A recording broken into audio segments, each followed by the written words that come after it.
Welcome back to the No Greater Joy podcast, brought to you by the pastors here at Grace Baptist Church, because we want for our people what Jesus wants for his people, and that's to know greater joy. And we want them to be able to know greater joy by stepping into the areas that we are convinced bring no greater joy for God's people than being a 24/7 worshiper, a go-person, and an alongsider. I am Pastor Steve Strong, lead pastor here at Grace, and once again to my right we have Associate Pastor Andreas Bailey. Across from me, Ryan Adkins, serving the Timothy position. and a huge thank you once again, Dan Kraniak, the tech guru, producing this and really making it awesome. Hope to have as many guests as we can to this, and just talking about these different areas, being a go-person alongside our 24/7 worshiper. And I'm excited to have Brian Gardiner with us. Pastor Brian has been at New Community for lots of years and is no stranger to our people at Grace. Really is a joy to be able to partner with them in a lot of different ways, and which is why we wanted to partner with them a year and a half ago. Maybe not quite a year and a half, but it seems like a long time ago, in March of 2020, when the pandemic was hitting us, and it was a no-brainer to work with them. And so, Brian, really glad that you are with us. Thanks for joining us, man. Glad to be here. So we started off March of 2020, partnering in the services, the Sunday services, and had a theme that we were kind of trying to zero in on, and it was this idea of God's not going to waste this pandemic, so let's not waste it either. And spent almost 2 months, maybe 3 months, just kind of exploring that. And so now that things are opening up again here in Ohio, and whether this is a good thing or bad thing we can talk about, getting back to normal, we thought we would revisit this idea of, all right, what are the top 3 lessons that we've learned coming out of COVID? As individuals, maybe as a church. But before we get to that, want to know a little bit more about you. So I think Ryan has a great question. We were talking earlier. Mm-hmm. Why don't you kick us off? So, Brian, a lot of our people know you, whether it's from our combined services, July 4th in the park, or having seen you on the live stream last year when we kind of combined our services. But I don't know that a lot of our people know your story or the story of New Community, or, what has been your path to ministry, your path to this area, and really your path to New Community as you guys are today. Okay, so I grew up in a ministry home. My dad was a church planter with Baptist Missions. Came to Christ at a young age, about 5 years old. When I was 18, I was trying to figure life out, and thought I would go into medicine. I had a scholarship to a university in the area we were living, but I knew in my heart my motivation was really about making big bucks. It wasn't really about being altruistic, serving people, or any of that. And so there's this internal battle going on inside of me. As part of that, I wound up going to, at the time, Baptist Bible College, and trying to figure out how this was gonna channel out. I was in that process when God brought a guy into my life who really discipled me. Growing up in a ministry home, nobody really ever discipled me. They just always assumed where I was spiritually. And this guy just asked me in-depth questions about my own walk with God, about things I was struggling with, about what my thinking was as far as where God was leading me with my life, what I was willing to give up. He was only in my life for one semester, but that one semester really made a big difference in me, and it really deviated me from sort of my own selfish path to being able to think broader. Okay, God, what do you want to do with me?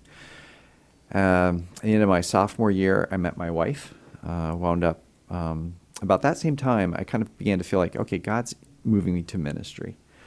And so I stayed there as opposed to transferring out, which was my original plan. I'm just going to come here, transfer out, go somewhere else and study pre-med. Wound up at the end of college going to Baptist Bible Seminary. After my first year of seminary, Sharon and I were married. At the end of that seminary program, we were sent to Elyria, Ohio, which I didn't even know how to say it. Is that Elyria? What is that town? El Ria. Yeah, exactly. And doing an internship there. Sharon had done her student teaching there years earlier, but they didn't even recognize who she was because she was married now, different name. And we wound up in Ohio. There, worked with a guy who was really passionate about church planting, and Dan Simmons. And he would ask me on a regular basis, Brian, have you considered church planting? What do you think about church planting? Hey, what are you interested in church planting? Exposed me to a lot of church, and I'd grown up around it, but it was very different. I'd grown up a whole different sector of it. And so we got to the end of the internship, and I began to just pray God about different ideas, different positions that had kind of come across my path. I just felt like God was saying, I want you to take a step of faith.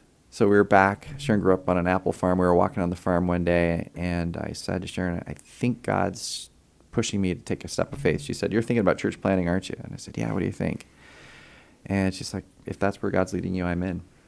And so we did demographics all over Ohio. We did demographics elsewhere in the United States. Sometimes people ask me, if you could start a church anywhere, why did you pick, a cold climate like Northern Ohio? But this is where God put us. Mm-hmm. And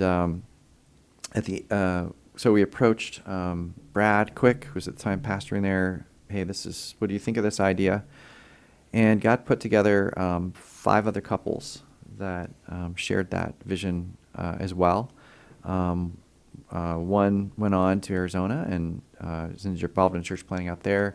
One went on, started a church down in Strongsville, and then eventually moved on out from there. But so those other 3 couples are still with us to this day, and they're a huge blessing in our Very lives. cool. And so, yeah, that was 2000 we started. I thought if you'd asked me back then if we would have our own building by now, I would say, oh, yeah, totally. Which is kind of an interesting whole journey in and of itself. But we're working towards it. One of these days, I think I'm on the Abraham plan. I may be 100 years old, but there will be something eventually maybe that we'll have our own location or place to hang out. But it hasn't been all bad. God's used that too. And so, yeah, we've been with New Community over 20 years now. And it has been the greatest joy of my life. It has also been, at times, the greatest challenge of my life. It's been the highs and the lows. But we've by God's grace, we've seen Him do a lot of things in people's lives. And people come to faith and grow in their journey with Christ. And so I wouldn't change it. Amen. But, and then, boy, I want to say it was like 2009, we did the first winter retreat with Grace. And that really started a process of getting to know Grace, getting to know Steve, you guys as you've come into the picture, and realizing that there's a really kindred spirit with this church, and that we share a lot of similar things philosophically, a similar heartbeat. Our congregations have mixed well, our kids get along well, and it's been a mutual blessing. And so when the pandemic hit and we had nowhere to hang our hat and didn't know what we were going to do, and you guys invited us into that process with you, it was a huge blessing. I want to say thank you to the family here at Grace. We appreciate you. We consider you our extended family. And for those 2.5 months we spent together, it was fun. It was a lot of fun. It was fun. We grabbed the whiteboard and did a lot of brainstorming back and forth, and sometimes we walked into services kind of, wondering, okay, how's this going to go? But we were able to, I think, do things that, in the end, I think both of our congregations were benefited. Yes, absolutely. By that. And so anyway. Can I ask you a follow-up question? Sure. Regarding just for kind of whoever's listening, who's only ever been in a church that has a building. Yeah. To attend every Sunday. What is it like for you guys on a typical Sunday? Yeah. What is it like during the week? Kind of what are the big differences you would experience? So we're very decentralized And in a sense, that's a blessing. We never have to explain to our congregation that the church is outside the walls of a particular building. They get that because so much of what happens in our church happens outside the church walls. So our small groups, all those things, our youth ministry happens in a place in Avon Lake. It's crazy. And when we want to do extra things, it can be a challenge because you got to find a place to do them. But we show up 8 o'clock on Sunday morning. Our worship team starts setting up. Our other ministries start 8:15, 8:30. They're coming in. They're getting things set up. We have 2 buildings on the Lake Ridge campus that we use. The Betcher Center, which is where our adult worship is, and then our kids ministry happens in the next building to it. We set everything up. When church is done, we tear everything down. And it's improved. I mean, early on, we packed everything in my house. Every room in my house had something for the church in it. We had a U-Haul that we'd load that thing up. And in my mind, if I saw a U-Haul on Sunday morning, I would think, oh, look, they're starting a church. That was just the natural thing that would go through my mind. Then we advanced from that to a 1974 retrofitted Stroman bread truck. It was this massive door that opened on the back of it like the Ark. It was hugely heavy. Everybody lost blood in this truck. And that was crazy. And then we went to another truck that somebody donated. And then finally we had on-site storage, which was actually a huge blessing. We don't have to do that anymore. So yeah. Cool. So you as a church, how old are you then? We're about 21. 21 years old. Yeah. Some of your highs then? Oh, our highs are definitely those times we've seen people come to Christ. And those have happened in waves in our church. So typically we've seen sometimes it's 4 or 5, sometimes it's been 12. I mean, you just see these waves of people that have come to faith, and then you've got all these baby Christians walking around, and that can be a little crazy. Mm-hmm. It's kind of like walking by your nursery on a Sunday morning, you hear a lot of screaming little babies in there. And sometimes new believers aren't much different. Yeah. But and they take a lot of time and energy, just like little babies do. But then as you watch them start to grow and watch them start to develop, and you see them light up when they get into the Word of God, one of the things that energizes me as a pastor, and I'm sure it's true for you guys, is when the light bulb goes on. Yeah. Mm-hmm. And whether it's a believer who's catching something for the first time or an unbeliever who's coming to faith, those are so exciting. And just one real quick story. Years ago, we had a guy that he was coming into town visiting his fiance at the time, and every time he'd come in to visit, she'd bring him to church. And this went on for months and months and months, and he was hearing God's word, he was hearing the gospel. I could just sense God's moving in this guy. So I invited him out to breakfast one Saturday morning. I said, hey, let's go to breakfast. We sat down, and I said, Charlie, you've been coming, you've been hearing the gospel. Are you wanting to make a decision for Christ? And before our order was taken, he's like, oh, yes. And before our order was even taken, he had accepted Christ that morning. Oh, great. And it's those kinds of stories, yeah. The woman that at the time, they didn't end up getting married, but they were seeing each other, and my wife was discipling her, and one day she came to her discipleship opportunity, and the book of Ephesians was missing from her Bible. And maybe it was Philippians. I can't remember which now, but anyway, the book was missing. I think it was Ephesians. And my wife said, hey, let's go to this verse in Ephesians. And she's like, I don't have it anymore. And she's like, well, why not? She says, well, this was such a great book. I cut it out and I gave it to my friend. Awesome. Isn't that awesome? Yeah. And to me, that's just the kind of stuff that just cool. Energizes you. Yeah. Yeah. Well, I got tons of questions running through my mind, maybe things that we could talk about just in terms of, I think for us as a church at Grace, we're coming up on maybe 75 years here pretty soon. Yeah. And there's different dynamics with an established history to starting from new. And I don't know, maybe I'm going to keep myself from maybe running in that direction. But there's differences of dynamics. There's pros and cons to that. Maybe we can discuss that another time.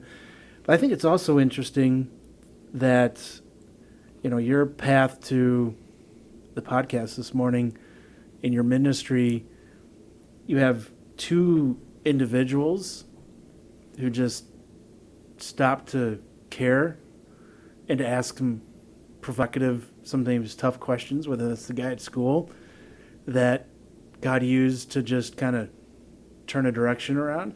And then it's Dan Simmons. Yeah. Have you done this? I think what a neat testimony to the body of Christ and coming alongside each other and a willingness just to, hey, can I ask you some questions just about your walk with the Lord? And have you ever thought about this? You know, I think it's a really cool. Let me mention to you real quick the first one. My 8th grade Sunday school teacher was teaching 3 or 4 boys. He was a geologist. He was boring as could be. I mean, he's a geologist. Yeah. But he showed an interest in us. Yeah. And he would take us hiking in the mountains, and he would just talk about Jesus. And so I got from that a love for hiking, a love for the mountains, but I also caught from him an interest in God's word. Yeah. And I just wanted to say that because it doesn't matter. It is not a personality type. Mm-hmm. It is just an intentional choice to invest in somebody else's life. Yep. And who knows how God's going to use that. Yeah. Right. Yeah, that's cool. All right. Want to get to our topic at hand, and thought it's just fitting as we talk about kind of here's Ohio kind of closing out a lot of their health orders and people getting back to normal, which is a good thing, a negative thing, perhaps even. And we talked about, all right, let's not waste COVID. God's not going to waste the coronavirus. Let's not waste it as a church, as individuals. And so here we are on the other side of it, a year and too many months along after the beginning. What are some lessons that we've learned? And we also want our people just to be perhaps reflecting on. And so we've each come up with at least 3, and we'll just kind of work our way around talking about them. Brian, you're our guest, man. We'll let you start with number 1. For you, what's a lesson? So for me, an element of this is really personal, and I thought I'd share this one first. As you know, my dad passed away from COVID. And so he passed away in December. My dad was just shy of 82, but very healthy. No major health complications or anything like that. And got sick a few days after Thanksgiving. About a week later, he was on a ventilator, and about a week later, he was with Jesus. And so for me, the personal lesson that I walked away with is that life is short and unpredictable. In my dad's case, he was 82. His life was so short, but there's an unpredictability to life. We didn't know that was coming. And so you want to be thinking about how you're living your life. You want to be thinking about the legacy you're leaving with your life. And I think that as we went through COVID, we saw people actually thinking about that an element of that unpredictability. They were afraid, do I go to this environment? Do I interact with people? Do I hibernate in my house? Do I lock myself down? What do I do? And ultimately, we end up putting ourselves in God's hand because He's sovereign. I'm just about to launch into the last half of Daniel with our church, and we're talking about that element of God's sovereignty, and He's in control, and that's a great thing to know and rest in. So from His perspective, yeah, everything's under control. He knows what He's doing. From my perspective, I live in utter chaos. I don't know what's going on in my world, right?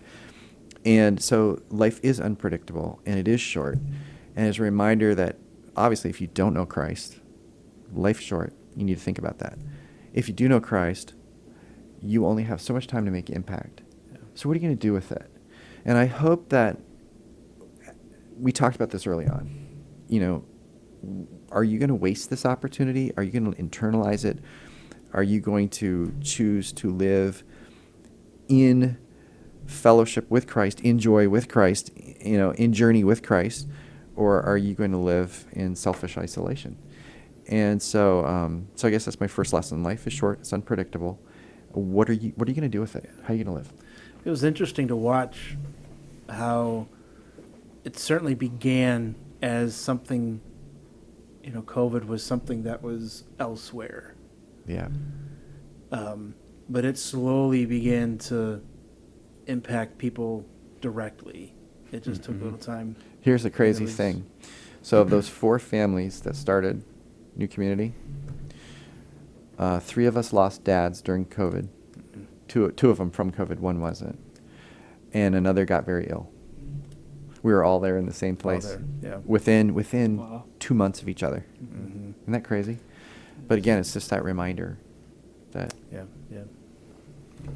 So, so my first lesson that came to mind was that technology is great, but it cannot replace human interaction. Whether it was like for us as a family, seeing our kids completing their schooling virtually, and just the lack that was there,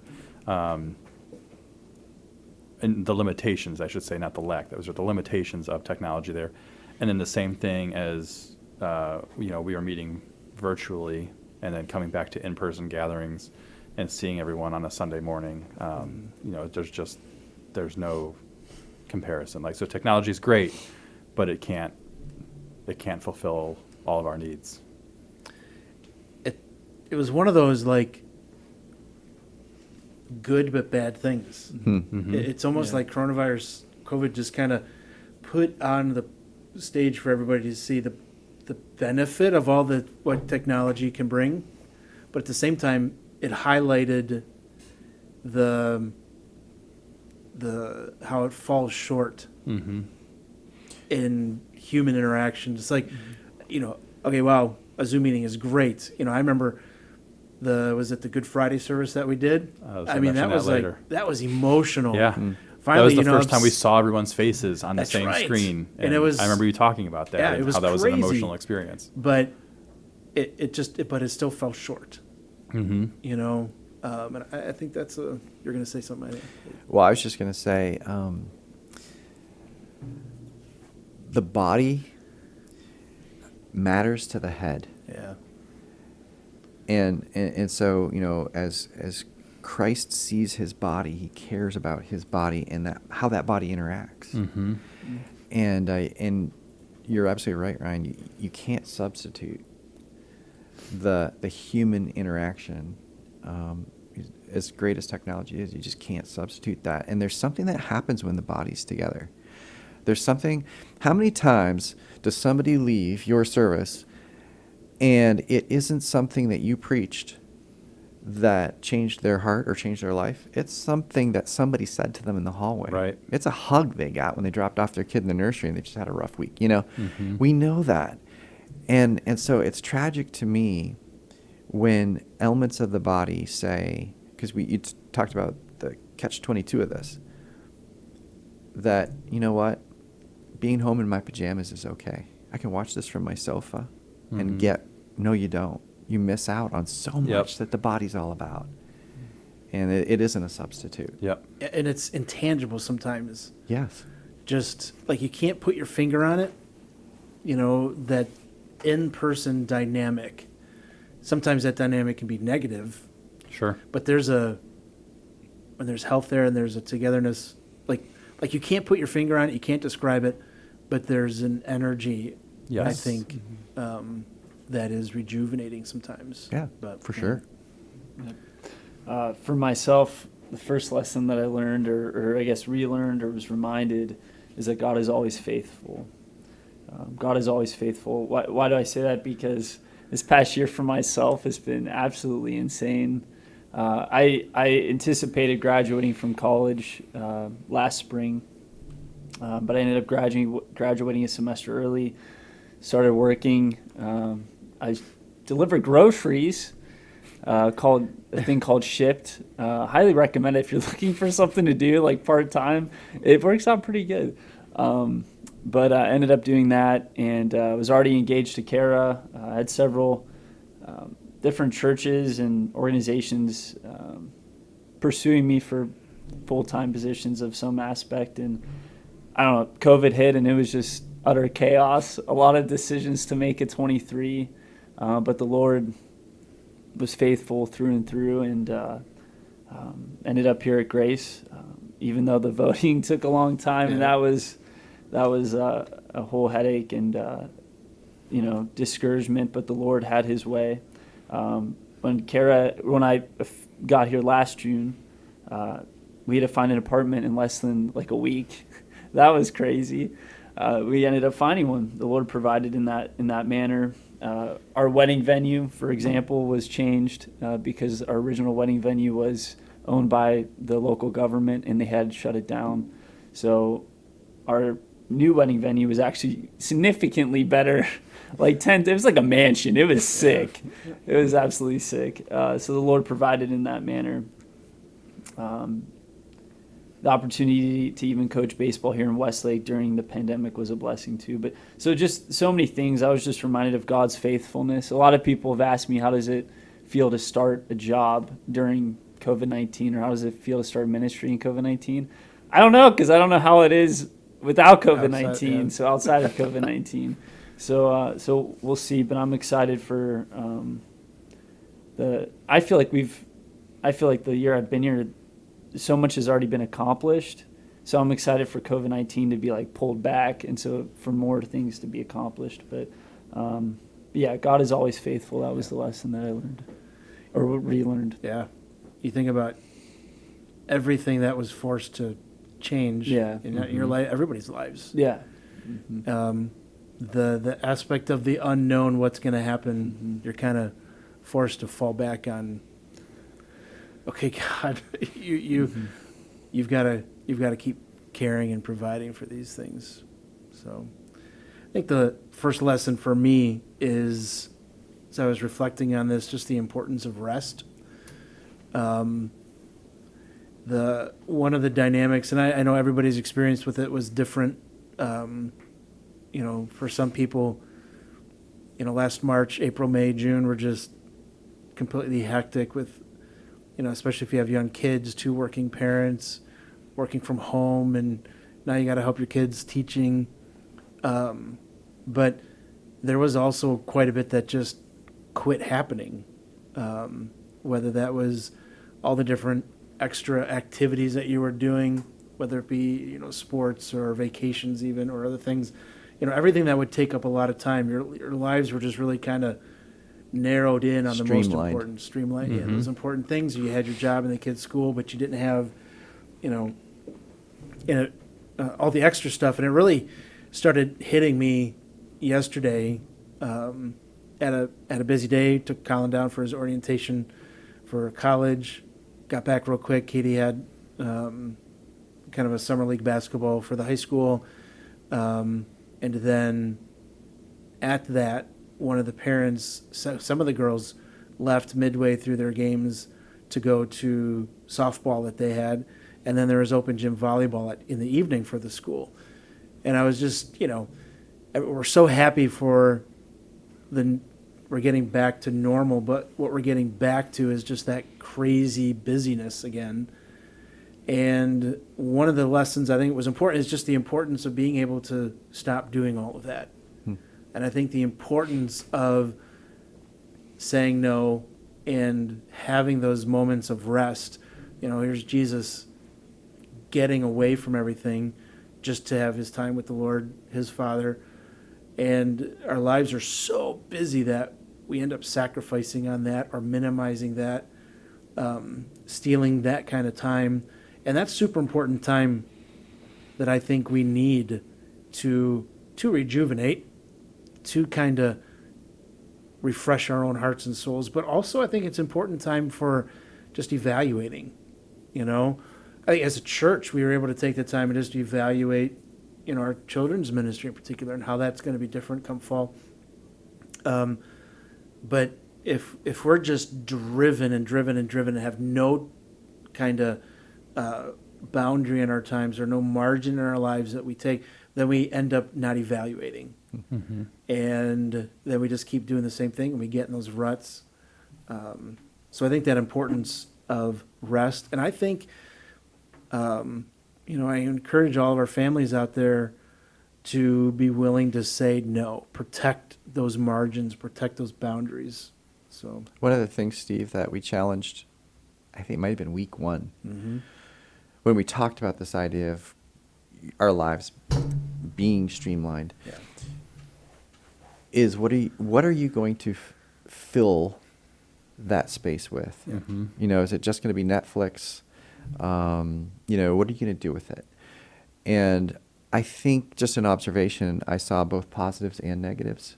I saw that in my own life too, where, it was like, okay, I have this space. I didn't have it before. What am I going to do with it? am I going to rest? Am I going to stop and listen to God's voice, or am I just going to fill it with something else?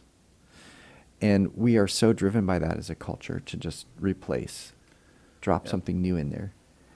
And I hope this for both of our churches, that we don't just go back to the grind of activity, but that we really do walk away from COVID with an understanding that sometimes more is less.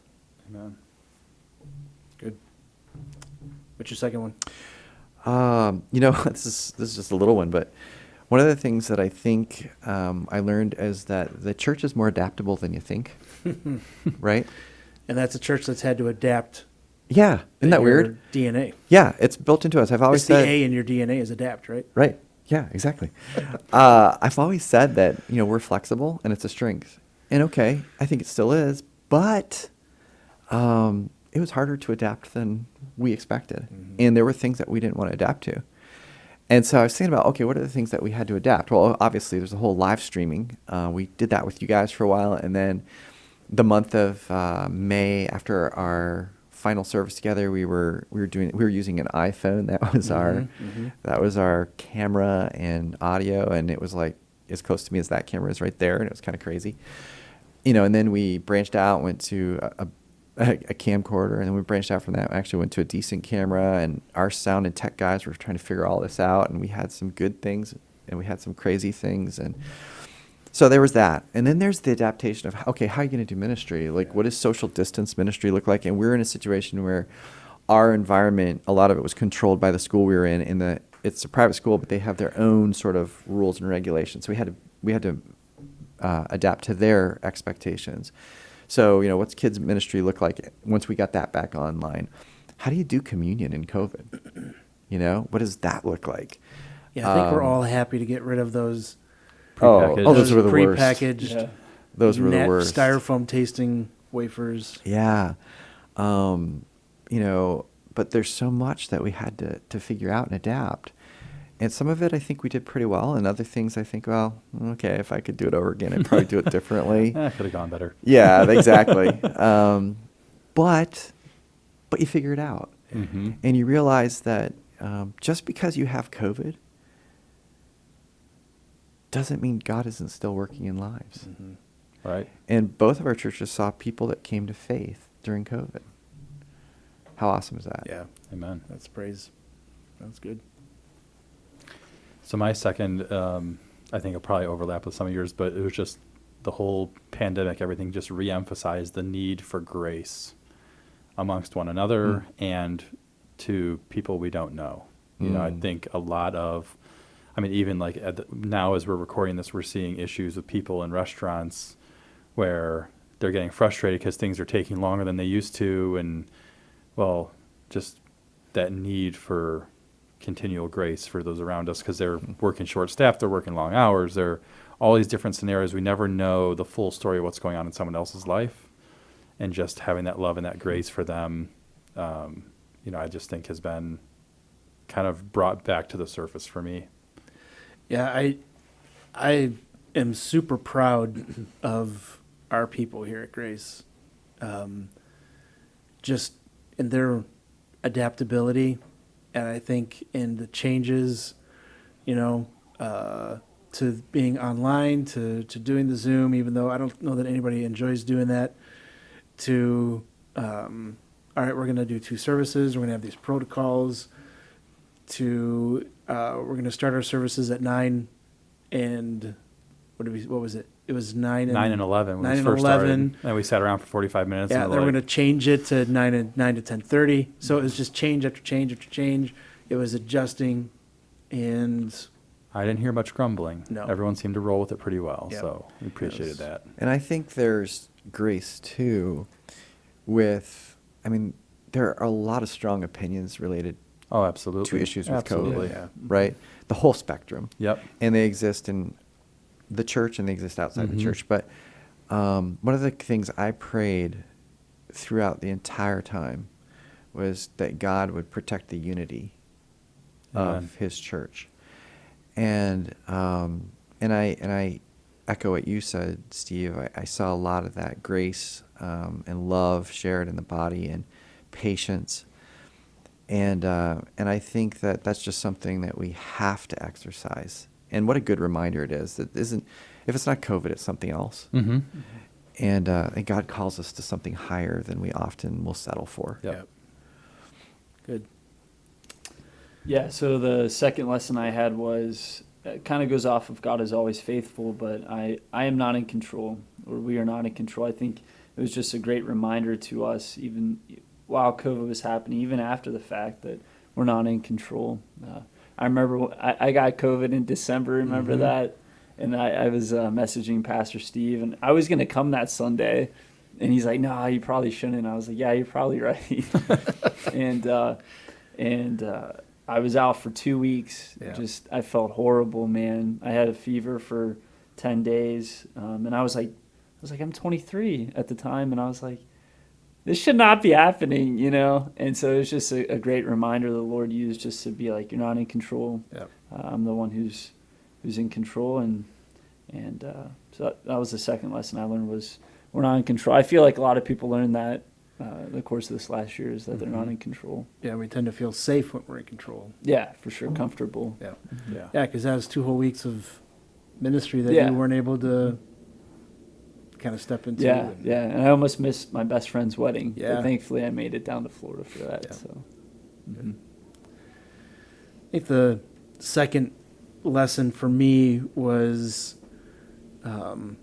just becoming all things for all people. I like how Paul, there in 2 Corinthians, is just talking about, for the sake of the gospel, I'll become all things to all people, that I can just win some.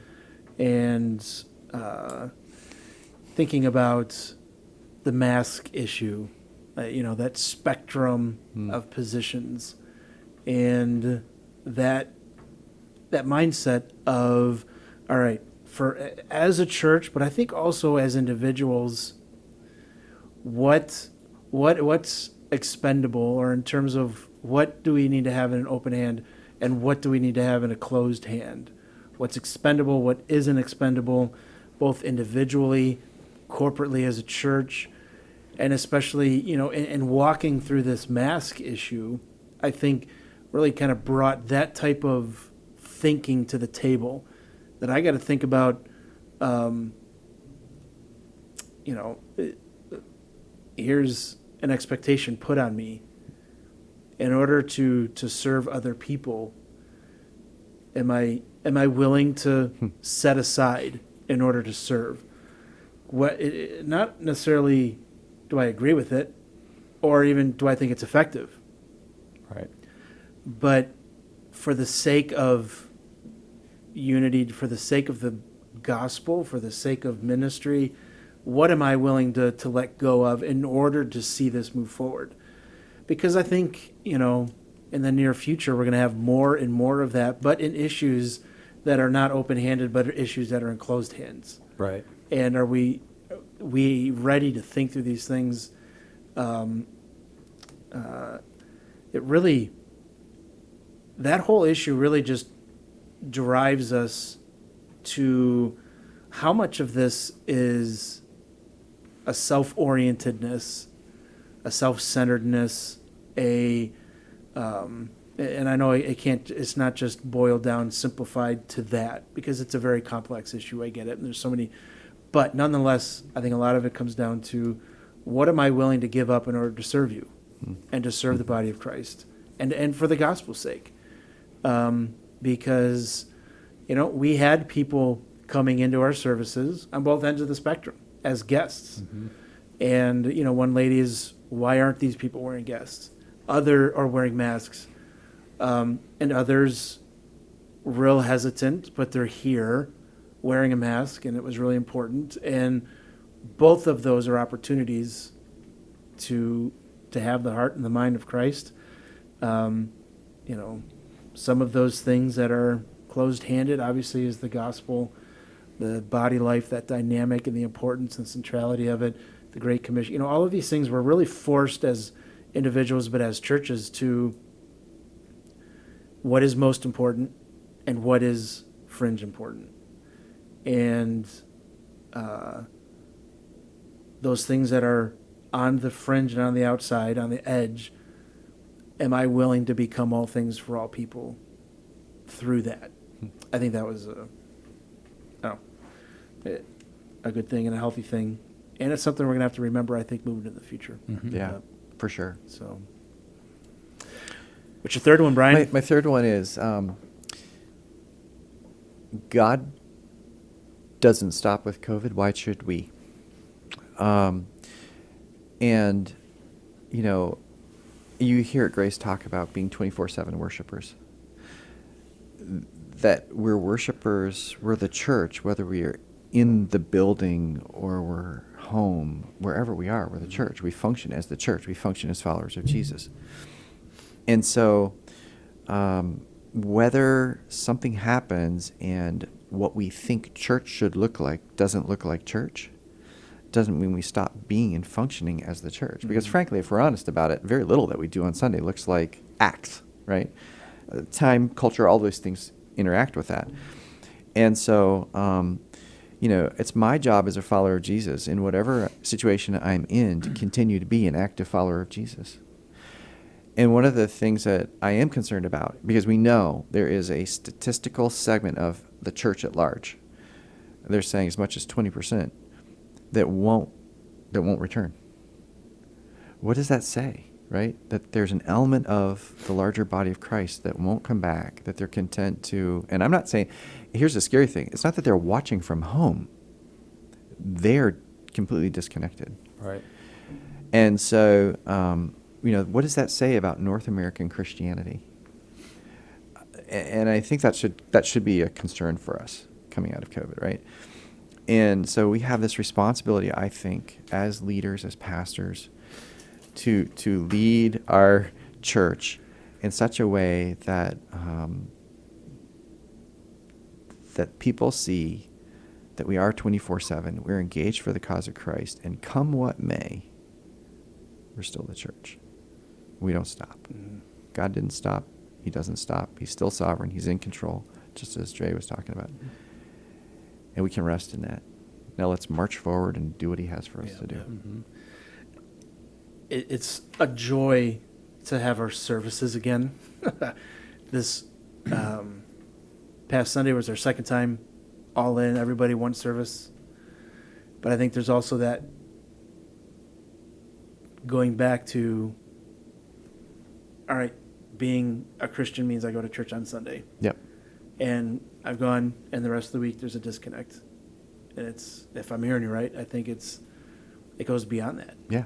Oh, And absolutely. just because churches open back up, and you can go to church on Sundays, doesn't mean it ends with that responsibility. Right. Yeah. Calling ends. Yeah. I'm at this 24/7. That's right.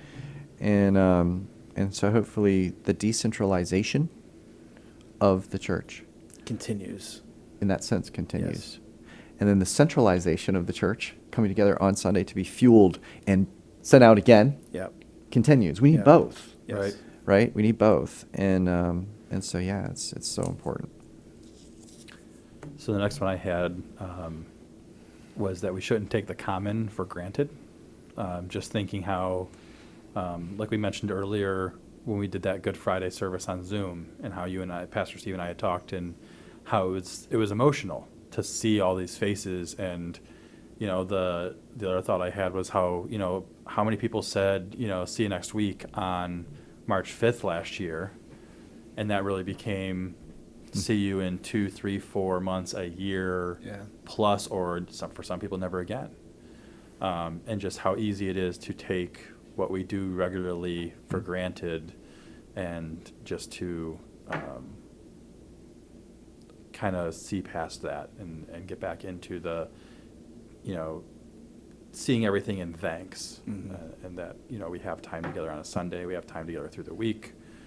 We can do this, what we're doing right now, again, you know, all of this, you know, just less for granted and more with thanks. Yeah.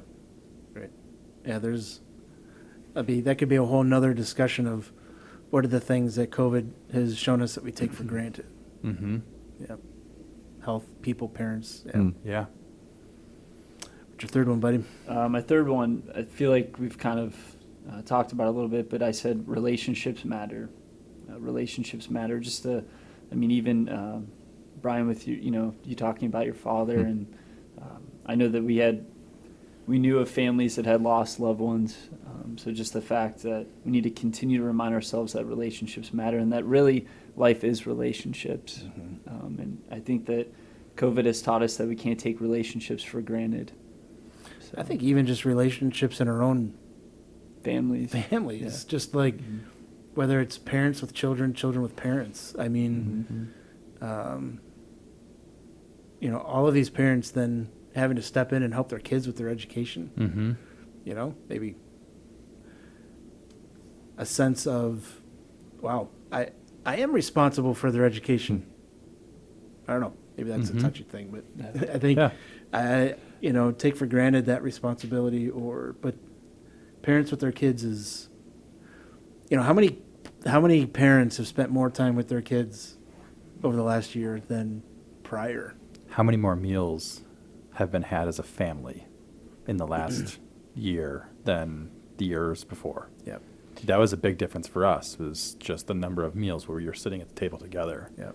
And I think even families that are distanced, who now are using things like FaceTime that they maybe weren't using before, Sure. or Yeah. Zoom, and they are interacting more with extended family that they had before. So that's another benefit. Yeah. I know we were able to engage more with our street.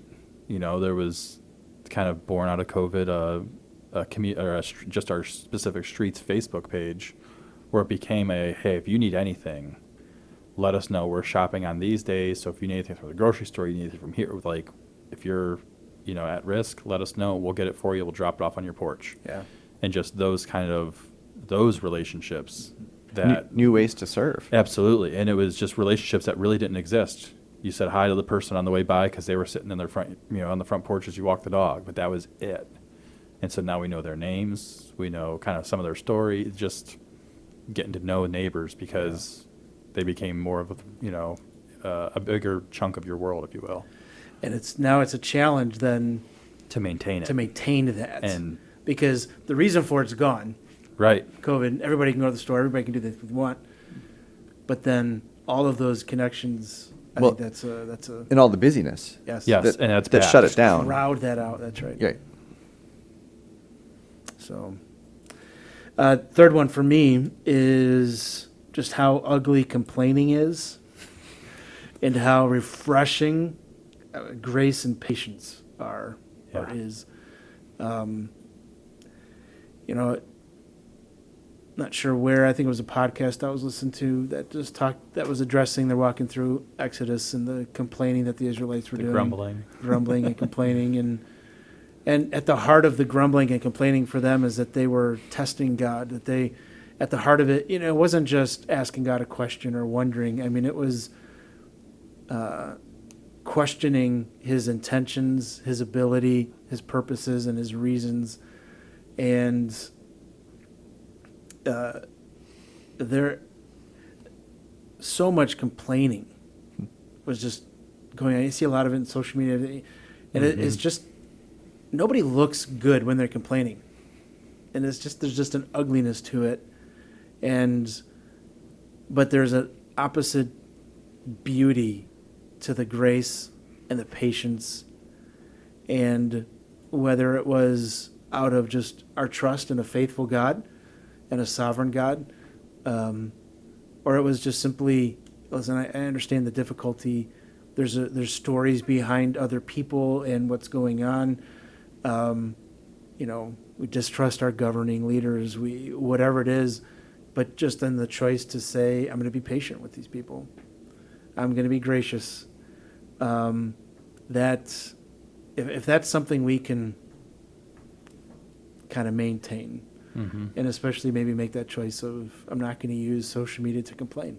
I'm not going to have that kind of presence. This is what I'm not going to be known for this. I'm going to be known as a person who's going to show grace and understanding and patience with other people. And I think all of us can look at times in our lives, it's when people are gracious and patient that it fuels people.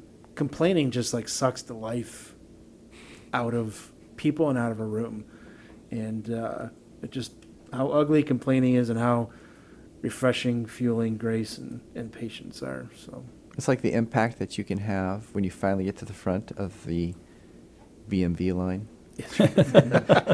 And you get the person that's been dealing with cranky people all day long. It's the end of the Absolutely. day, and you're actually kind to them. Yeah. Yeah. You can watch the change. Yep. Oh yeah. Yeah, you can see it. Absolutely. Yep. So, all right. I think there's a lot here to think about. We could probably keep going on and on. Brian, it's just been a joy, obviously, in our partnership, working with you guys, ministering with you guys, and it's not going to end. We just did Top Golf with each other. We did. We'll keep It was doing fun. it. It was a lot of fun. And but we want to finish with you as a guest, like we do with all of our guests, with the shotgun questions. Okay. We didn't give those beforehand, so it's off the top of your head. All right. What's your favorite ice cream at Mitchell's? Oh, double chocolate chunk. All right. Favorite menu item at Chipotle? Burrito carnitas. All Excellent right. choice. The carnitas. Excellent choice. What's your favorite book outside of the Bible? Or perhaps it's just what book are you reading right now? Well, just fun reading. I read David Baldacci. Suspense, kind of thriller kind of stuff. And I've got like 5 or 6 different stuff going, just kind of ministry stuff. Yeah. I'm reading a lot of stuff on discipleship right now. Good. What's your favorite book of the Bible? Oh, that's rough. Right up there is 1 Peter. Yeah, that's a good book. Yeah. What's your favorite movie? What's the movie that you can watch over and over and over? If it comes on TV, you stop and watch it. Well, I grew up in the Star Wars generation, so Star Wars movies are usually pretty high on the list for me. But I'd have to think about that. I don't know. I don't know what would be my favorite all-time movie. I don't know. All right. Mm. We'll let him off the hook. Yeah. Favorite person in the Bible, other than Jesus? Favorite person in the Bible, one of them's Daniel. Yeah, because you're studying right now. Yeah, but he just is amazing to me. Yep. Favorite restaurant to eat in Cleveland? Favorite restaurant? Sharon and I are kind of suckers for Winkin' Lizard. Ah, interesting. Favorite, what would be your dream car? Ooh, dream car. Not a car. It would be a 24-foot, 4-wheel drive motorhome, get off road, where I can be out for about 5 days off the grid. Very good. Nice. We should say dream vehicle. Yeah. Yeah. That'd be one of I those. suppose. Your vacation spot? One of them. It's going to be Hawaii, though, I imagine. Right? No. Well, so far, one of our favorite, honestly, is Yosemite National Park. Yeah. Favorite cartoon growing up? Favorite cartoon? Probably Looney Tunes. Yep. It's the second one we've gotten. Yeah. You a Starbucks guy or Dunkin' guy? Not a fan of coffee, so I'm Dunkin' because I can get donuts. There you go. Michigan or Ohio State? Ohio State. Just stop there. Oh yeah. Spring or fall? Late spring. Yep. Late spring. And I know how you're answering this one, cats or dogs? Dogs Yep. So, and Red Sox. dogs and Red Sox. You didn't throw that on there, but I want to make No, sure. but you had to put it in there? Good. Yes. All right. Brian, again, thank you for joining You're us. welcome. Yeah, And Thank you for inviting me. We'll keep the conversation going. We'll have you on again. It's been a pleasure. All right. Let's call it a wrap. All right. God bless. See you next episode.